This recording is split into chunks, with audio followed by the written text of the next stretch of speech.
மணலினால் தயாரிக்கப்பட்ட கல் கட்டுமான முறையானது பழமை வாய்ந்த பாரம்பரிய கட்டுமான நுட்ப முறையிலிருந்து உருவானதென்று கூறலாம்.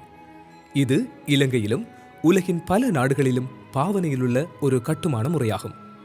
இன்றும் இம்முறையானது நவீன தொழில்நுட்ப கட்டடக்கலை முறையோடு பின்பற்றப்பட்டு வருகிறது. இக்கற்கள் மிகவும் வலிமை வாய்ந்த தன்மையை கொண்டது. அவ்வாறான தன்மையை ஏற்படுத்துவதற்கு கற்களை உருவாக்குகின்ற நேரத்தில் கற்களின் தரம் சரியான வகையில் உறுதிப்படுத்தப்பட்டு தொடர்ச்சியான சில பரிசோதனைகள் மூலம் தரம் உறுதிப்படுத்தப்படும். இக்கற்களுக்கான முக்கிய மூலப்பொருள் இயற்கை மணலாகும். பொருத்தமான மணல் தெரிவும் தரத்தை உறுதிப்படுத்துவதில் பங்களிப்பு செய்யும்.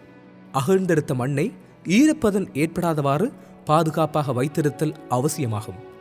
இலங்கையின் தர நிர்ணய சான்றிதழ் இலக்கம் 1382 அடிப்படையில் தர நிர்ணயமானது உறுதி செய்யப்படுகிறது.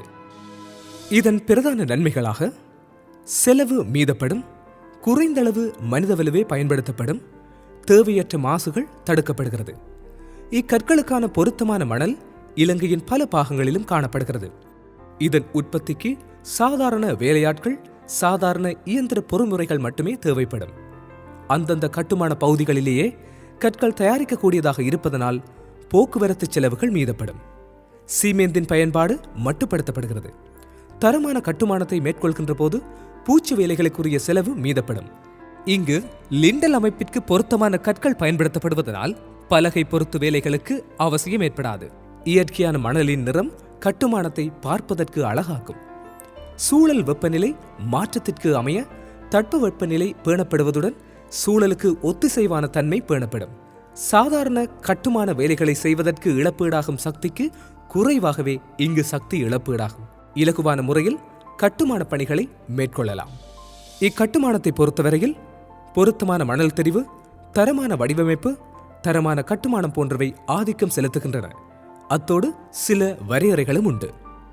எல்லா மணலும் பொருத்தமானவை அல்ல. ஈரத்தன்மையும் மழையும் உற்பத்தியை தாமதப்படுத்தும். நீடித்த பாவனை காலமானது உற்பத்தியின் தரத்திலேயே தங்கியிருக்கும்.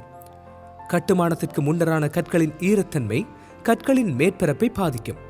அதை தடுப்பதற்கு பாதுகாப்பான களஞ்சியப்படுத்தல், அத்திவாரத்தை உயர்த்துதல், பாதுகாப்பான தடுப்பு பூச்சி பிரயோகித்தல், கூரை தாவாரத்தை நீட்டுதல் போன்ற செயற்பாடுகள் மூலமாக பாவனை காலத்தை அதிகப்படுத்தலாம். சுவரின் வெளிப்புற பகுதிகளில், குறிப்பாக நிலமட்டத்திலிருந்து 3 அடி உயரத்தில் உள்ள நீர்படும் பகுதிகளுக்கு நீர்த்தடிப்பு பூச்சி பிரயோகிப்பது சிறந்தது. பொருத்தமான மணலை தெரிவு செய்யும் போது பின்வருவன கவனத்தில் கொள்ளப்பட வேண்டும். மேற்படை மணல் அகற்றப்பட வேண்டும். கீழ்ப்படை மணல் பரிசோதிக்கப்பட வேண்டும். போத்தல் பரிசோதனை மூலம் மண்படை விகிதத்தை அறிந்து பொருத்தமான மணலை தேர்வு செய்யலாம். இதற்கு மணல் தன்மை சற்று கூடிய மண்ணும் பரல் மண்ணும் பொருத்தமானது. ஆனால் களித்தன்மை கூடிய மண்ணும் வண்டல் மணல் சற்று கூடிய மண்ணும் பொருத்தமற்றது. சரியான மணல் தெரிவியை மேற்கொள்வதற்கு போத்தலில் நீர் சேர்த்து கலக்கி அவதானித்து கணக்கெடுப்பதன் மூலம் சரியான முறையில் செய்து கொள்ளலாம். அகன்ற வாயுள்ள வெற்று போத்தல் ஒன்றை முதலில் எடுக்க வேண்டும். தேர்வு செய்யும் மணலை நிலமட்டத்திலிருந்து 1 அடி ஆழத்திலிருந்து எடுத்து போத்தலின் அரை பகுதி வரை நிரப்ப வேண்டும். மீதமாயுள்ள அரை பகுதியை நீரினால் நிரப்பி நன்றாக கலக்கி 1 மணி நேரம் அசைக்காது வைக்க வேண்டும். பின் மீண்டும் நன்கு கலக்கி 8 மணி நேரம் அசைக்காது வைக்க வேண்டும். அதன் பின்னர் தேங்கியுள்ள மண்ணின் படிமான உயர அளவுகளை தனித்தனியாக கணக்கெடுத்து ஒவ்வொன்றின் வீதங்களையும் கணக்கிட்டு பொருத்தமான மண்ணை தேர்வு செய்யலாம். சரியான விகித அளவுகள் பின்வருமாறு: களிமண் 20 வீதத்திற்கு குறைவாகவும், வண்டல் மண் 10 வீதமாகவும், மணல் மண் 50 வீதத்திற்கு கூடவாகவும், பரல் மண் 20 வீதத்திற்கு கூட இருப்பதும் நன்று. மேற்குறிப்பிட்ட வீதத்தின் அடிப்படையில் மணலை தேர்ந்தெடுத்து அவற்றை பின்வருமாறு சேர்க்க வேண்டும். களியுடன் வண்டல் மண் 40 வீதத்திற்கு குறைவாகவும், மணலுடன் பரல் மண் 60 வீதத்திற்கு கூடவாகவும் இருத்தல் பொருத்தமானது. முதலில் மணலை 12 மில்லிமீட்டர் கண் அளவுள்ள அரிதட்டினால் அரித்தெடுத்து மண்ணுடன் சீமேந்து கலக்கப்படும் போது மண் நன்றாக காய்ந்து இருக்க வேண்டும். அப்போதுதான் மண்ணுடன் சீமேந்தை சரிவர கலக்க முடியும். தேர்வு செய்யும் மண்ணின் தரத்தை பொறுத்து சீமேந்துடன் கலக்கப்படுகின்ற மண்ணின் அளவை வேறுபடுத்தலாம். சீமேந்திற்கு மணல் என்ற கலவை ஒழுங்கில் 1ற்கு 10, 1ற்கு 15 அல்லது 1ற்கு 20 என்ற வீதத்தில் கூட கலந்து கொள்ளலாம். ஒரு பூவாளியின் உதவியுடன் நீரை சிறிது சிறிதாக சரியான அளவில் கலக்க வேண்டும். இங்கு சரியான அளவில் நீரை சேர்ப்பது மிக முக்கியமானது.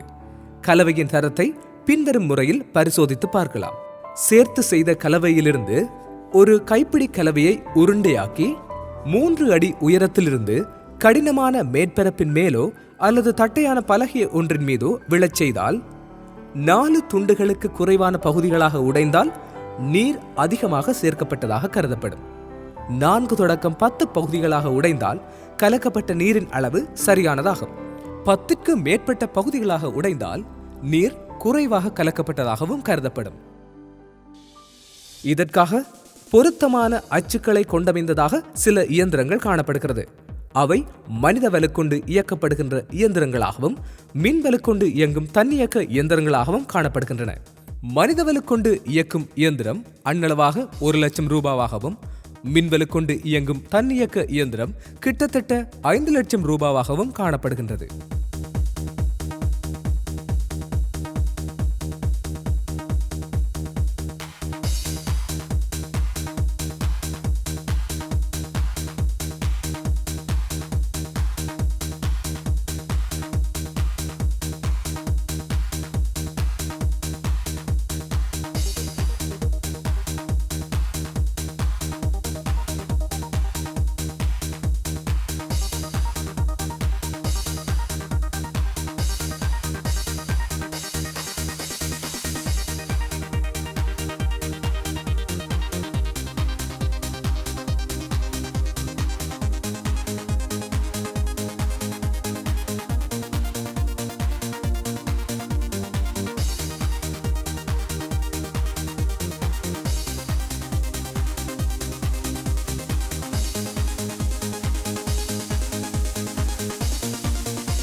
செய்யப்பட்ட கற்களை நிழலில் உலர வைக்க வேண்டும்.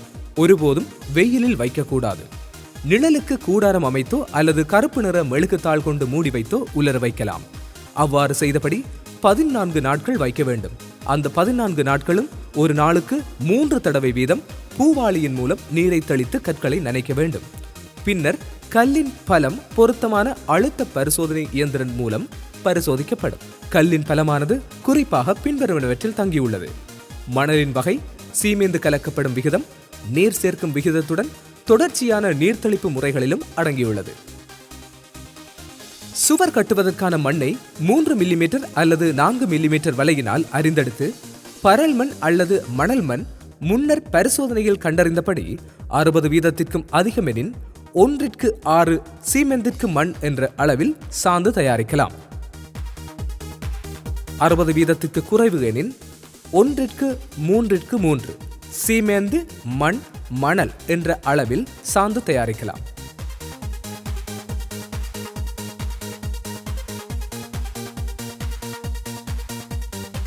கற்களில் கட்டப்பட்ட சுவரில் சாந்து பூசிய பின்பு அரித்த களி 15 பங்கும் சீமெந்து 1 பங்கும் சேர்த்து பூசி மேற்பரப்பை மட்டப்படுத்தலாம்.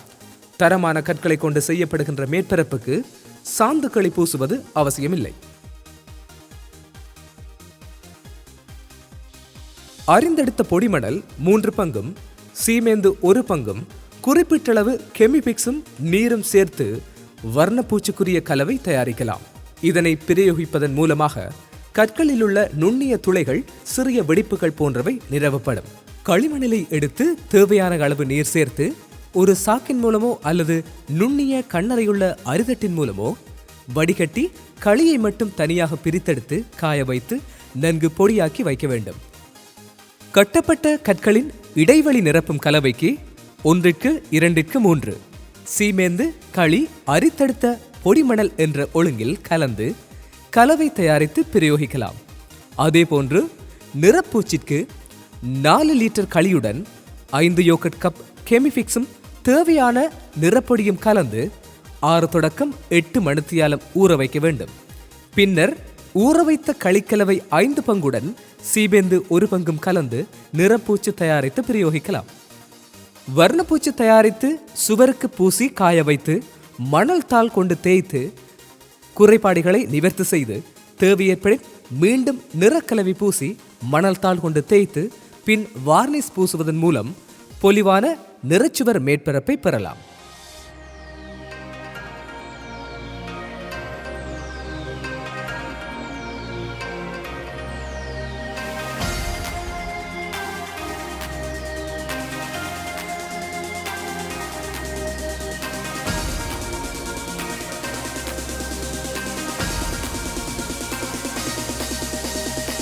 உண்மையாக இங்கே வரும் வரைக்கும் இது சாத்தியமான்ற யோசனைகள் இருந்தது. பிறகு இங்கே வந்து பார்த்த பிறகு நிறைய விஷயங்களை தெரிஞ்சு கொண்டோம். இது வந்து ஒரு உண்மையிலே ஒரு லோ காஸ்டான ஒரு சிஸ்டம். இதை வந்து எங்களோட இடத்துக்கு ஒரு இன்ட்ரடியூஸிக்காமல் இருக்கிறபடியாக எங்களுக்கு இதை நடைமுறைப்படுத்தாமல் இருக்குது. இது வந்து எங்களோட சைட்டுக்கு வந்து இருக்குமென்று சொன்னால் நாங்கள் இந்த பெனிஃபிஷரியை வந்து இந்த சிஸ்டத்துக்கு மாற்றி அவங்களோட கோஸ்ட்டை வந்து நான் குறைச்சி ஒரு பார்க்குறதுக்கு ஒரு லக்ஸரியாகவும் ஒரு அதே நேரம் ஒரு குறைஞ்ச கோஸ்டாகவும் வந்து இதை செய்யக்கூடிய மாதிரி இருக்குமென்ற ஒரு நம்பிக்கை இருக்குது. பேக்கல் விஷயத்துலேயும் செலவுகள் நிறைய குறைவு. அந்த இதை அது பெரிய விஷயமாக நாங்கள் எடுத்து அது எங்களோட சனத்துக்கு கொண்டு தந்தால் அது பெரிய உதவியாக இருக்கும். அது சனத்துக்கு செய்யக்கூடிய இதுகள் இருக்குது, அந்த செய்யக்கூடிய வசதிகளும் இல்லை. அந்த மிஷினுகள் இதுகள் வந்து அங்கே வந்து அந்த செஞ்சு கொடுத்தா கட்டாயம் சனம் இதை செய்யும். நர்ட் சென்டரில் சாயில் பிளாக் எப்படி செய்கிறது, சாயில் பிளாக் எப்படி மண்ணை நாங்கள் அடையாளம் காண்றது, அப்புறம் அதை எடுத்து எப்படி அந்த கல்லை அறிஞ்சு கொள்கிற மெதட், சுவர் கட்டுறது, மற்றது பெயிண்டிங், பிளாஸ்டரிங், அது சம்மந்தமாக எல்லா ட்ரைனிங்கும் அங்கே நர்ட் சென்டரில் நாங்கள் அறிஞ்சு கொண்டோம். ப்ராக்டிக்கல் விஷயங்களும் நடந்தது. ப்ராக்டிக்கலோடாக எங்களோட பயனாளிகள், தொழில்நுட்ப அலுவலர்கள், மேசன் அவங்க நேரடியாக அதை ப்ராக்டிக்கல் செஷன் அவங்களே செய்து அதை அறிஞ்சு கொண்டாங்க. சாயில் பிளாக்கில் செய்த வீடுகளை நாங்கள் விசிட் பண்ணி நேரடியாக அவங்கள எப்படி வீடுகள் இருக்குது, என்வாயன்மெண்டல் ஃப்ரெண்ட்லியாக இருக்கிற வீடுகள் எப்படி காஸ்ட் எஃபெக்டிவாக இருக்குது, மற்றது லாங் டேர்மில் எப்படி வெடிப்புகள் இல்லாமல், கிராக்ஸ் இல்லாமல் எப்படி இருக்குதுன்னு நாங்கள் போய் பார்த்தோம்.